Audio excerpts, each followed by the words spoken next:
Welcome to Zig Wheels. This is Show Me for Once, and I'm doing a walk around for that. That is the new simple one. Now, we saw this scooter about a year ago. Since then, they've been working on refining the design. And as you can see, while that area of the scooter has not changed much, this part of the scooter has changed a lot. So there's a completely new headlight internal design. The side indicators and the blade, etc. have been refined quite a bit. The shapes of the body panels have been changed. And on the early prototype, we thought that at the bottom, the scooter was very wide indeed. But they've also solved that by narrowing it a little bit, and from whatever I can see, this is going to be easier to corner than the last one, because that one really did look very wide. The chassis is of course designed in-house, so they designed their own 12-inch alloy wheels, and they said one part of it was the strength of the alloy wheel, the other part of it was lightness, because the heavier they made it, the more impact it would have both on the dynamics of the scooter and the range of the scooter. You can see the little pedal disc. There is no ABS, but the rear is connected to the front, so it does have CBS. So when you activate the rear lever, it not only activates this one, but there's a little bit of front braking going on. The ratio is about 50-50. On the other side is the other change. They went from chain drive to belt drive, so it's also a quiet scooter in that sense, because the chain would have made a noise and this belt should not. You've got an aluminium swing arm, which looks actually really nice, and they've got a mounting at the bottom of the shock, which is actually an interesting way to do it. And what they're saying is it should give the scooter anti-squat capabilities. What you can see in there, that's the new motor that they've designed for themselves. It's a 72 Newton meter motor, and they're saying that the motor both runs very efficiently and does not really cause major cooling issues, so the scooter will just run. Let's look under the seat. It is a fairly large area, but obviously they have the swappable battery in there, so it does take up some amount of space. The microfiber is not included with the scooter. You have to bring your own, so let's get rid of that. So that's the removable battery pack.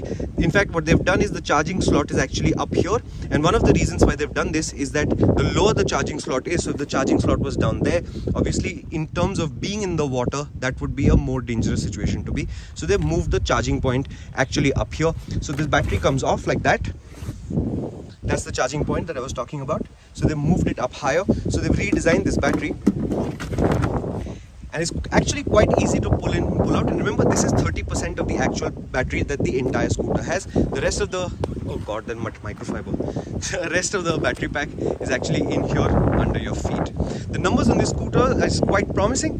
They say this scooter as it is will do 200 kilometers in the real world. The IDC number, the ARI number, is a little bit higher. They're also saying that this is the fastest scooter in the country. The 0 to 40 time is 2.77 seconds. It's got 4 riding modes. The UI UX on this is not working fully. I'll show you what I can. Some of it is just a placeholder. So all of these numbers are a placeholder. There's no way the scooter did 323 kilometers an hour on average, but the speedometer works. You've got 4 riding modes: Eco, Ride, Dash and Sonic. As you can see, it's got 81% charge, and in eco mode is showing 162 kilometers left. If I switch to ride mode, that drops to 129, and they're saying that a lot of people will enjoy ride mode quite a bit. It's like the normal mode. Then there's the dash mode, and what Simple is saying is this is a little bit more towards the performance, and this obviously is the full-on performance mode. And see, what I'm enjoying is that if this is a mode that sort of resembles the modes that we know from the other EVs, you've still got at 81% charge 64 kilometers left, which is actually very promising. You can see the TPMS display here, but obviously there is no TPMS on the scooter. It's just a placeholder for now. And of course, it's got GPS, so you can go into the maps, and I don't think the maps are working here. There's no signal here, so it's unable to, oh yeah, it is able to load a map. So if I zoom in further, you can see this, I think, is a Map My India map, and it gives you a summary of what the information for your ride situation is when you're riding, so that you can still see what mode you're in, what the state of charge is, what the odometer is, and all of that. This is the other menu. The scooter thinks I'm Rohit. Clearly it knows nothing about me, but on this screen you've got all the ownership details. On the next screen you got vehicle status. So again, remember, this tire pressure is a placeholder. There is no TPMS on the scooter yet, but clearly there's a plan.